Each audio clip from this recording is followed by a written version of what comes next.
Alright, nice try, Fujimoto, okay, but I've already read Gantz, so I've already seen a giant, powerful, demonic-like creature forming itself out of a bunch of naked dead bodies, so you're gonna have to do something a little bit different to make this stand out. Oh, he gave it a giant vag. Chainsaw Man chapter 122 did something I was not expecting it to do, and first of all, that is shifting perspectives back over to Yoshida. Now, I still don't really trust this guy, but he is now taking Fami out to dinner the same way that he took Asa Yoru out to dinner, but there's a noticeable difference. And when he took Asa and Yoru out to dinner, he was standing very, very far away from her while she sat down. In this instance, he's actually sitting right across the table from Fami. So I don't know if there's some kind of underlying thing here where he trusts that Fami won't do something crazy more than he trusts that Asa would, or if he just is so, like, disgusted and turned off by Asa, like he needs to stand really far away from her. I don't know what it is. But Fami's here, and she's, of course, you know, is taking advantage of the fact that he took her out. So she's ordering pretty much 5 of everything on the menu that she can get from him. And, you know, we've all been there. But this is the first time where I'm kind of understanding Yoshida a little bit more, or at least beginning to, because he mentions speaking to her about this Nostradamus prophecy that is happening. And Nostradamus obviously was a philosopher from back in the day, and he is attributed to a lot of things that may have come true along the way, as well as prophesizing the end of the world and the apocalypse, right? And of course, the apocalypse, if you're shifting it over to like a religious perspective, is going to come with the 4 horsemen. So the 4 horsemen are going to be responsible for the apocalypse in some way, shape, or form. Yoshida is talking specifically about this event, this Nostradamus prophecy that was supposed to happen in 1997, and I keep forgetting that Chainsaw Man takes place in the 90s. I forget where we are specifically, like exactly like what month of what year. If anybody knows, feel free to share that in the comments below. But he's talking about the prophecy of 1997 would be the end of the world, which I do believe that was in Terminator 2, wasn't it 1997? Or was it 1999? Apparently it's been a while since I've watched Terminator also. I'm going to have to change that. But I know that Fujimoto is a huge movie buff, movie fan, so cinephile, you know, so I expect all of these little references that when I find them, I can kind of like point out that that's probably where that's from. Anyways, so Yoshida talks about how there was a bunch of prisoners, a bunch of inmates, and they made a deal basically with the future devil in order to release their sentences a little bit early to kind of give them more information upon this, and they asked when their death would be, and a majority of them all picked the same exact day in 1999, all except for I think 7 of them. So that would lead them to believe and be suspicious of the fact that the Nostradamus prophecy is probably going to happen on that date, where a large majority of people are all suddenly going to die at one time. And you would think that that would relate to the Death Devil, the ultimate primal fear. Now, at the end of the last chapter, we had this reveal of a new character kind of standing amongst this apartment complex while all of these bodies just fell to their death abruptly in front of Asa.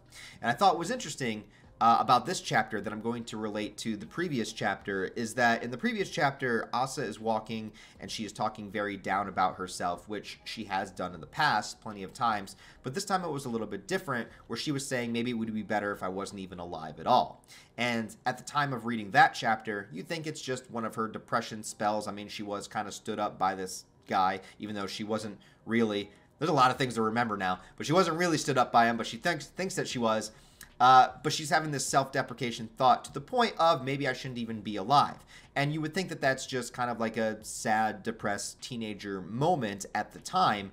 But this chapter shifts back over into this apartment complex right as this is happening. And we see 2 ancillary characters, and they're just talking about whatever. And they're talking about life and how he got promoted at his job. It's a couple speaking. But then out of nowhere, they say, hey, maybe this has happened before. Out of nowhere, he just says, hey, wouldn't we be better just dead? And they immediately walked outside of their apartment and jumped to their death.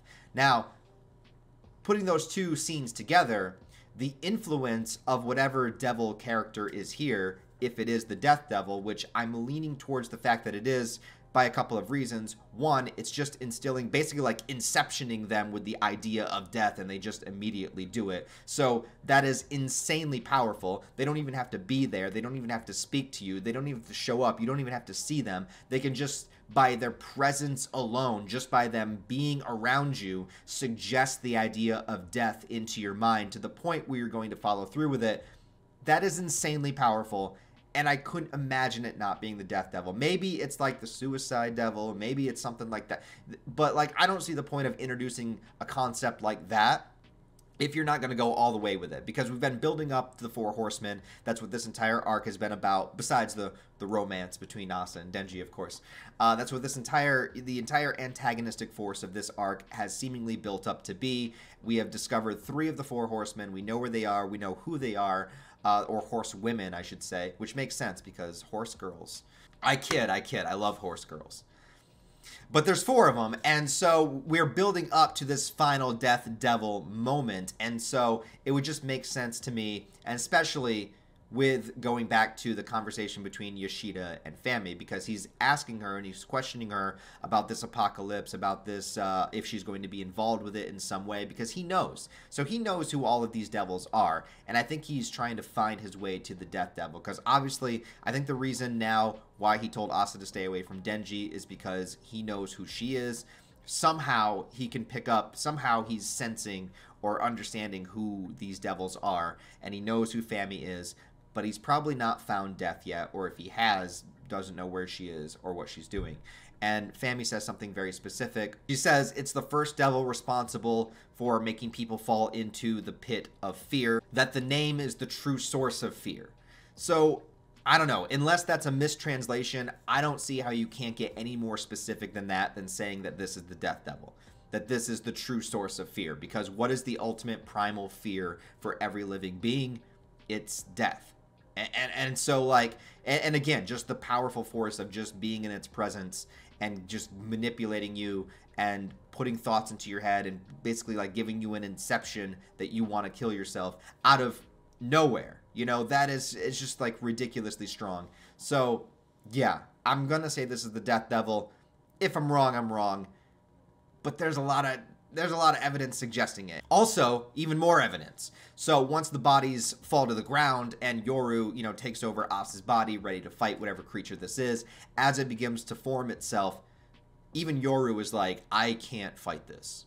Like, this is strong. Whatever this is, and maybe she knows what it is. Maybe she doesn't, because she didn't recognize, she didn't recognize Nayuta, so maybe she doesn't recognize it. But I would say that because of what Fami said, because of the power that it has, and also because of Yoru's reaction to it, I don't think there's any doubt in my mind that this is the Death Devil. The only unfortunate thing is that after it begins to form itself, it's the end of the chapter again. These chapters do tend to go by really, really quick. And I can imagine Yoru, and if this is Death, for Yoru and Death to have a moment or a conversation, or maybe even a battle with one another, which I believe Yoru would just probably get wrecked in this instance.